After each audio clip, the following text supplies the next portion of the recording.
Hi, welcome to the Shelley Studio and another Acrylic April video. This will be my last one of the carrot people, I think. I've tried it several times and it's just not, making me happy. They are interesting, and this one I watched Bob do it. He calls it reductive painting, so I'm gonna cover the whole thing with that Payne's gray color, and then I'm gonna wipe away the figures. So we'll see how that one works.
So this one was a bit of a mess. What do you think?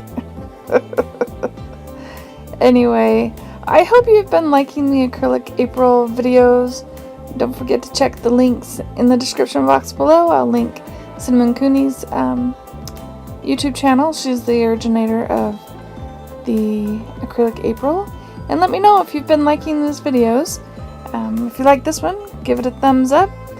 Leave me a comment. And if you'd like to see more from me, please subscribe. Thanks for watching.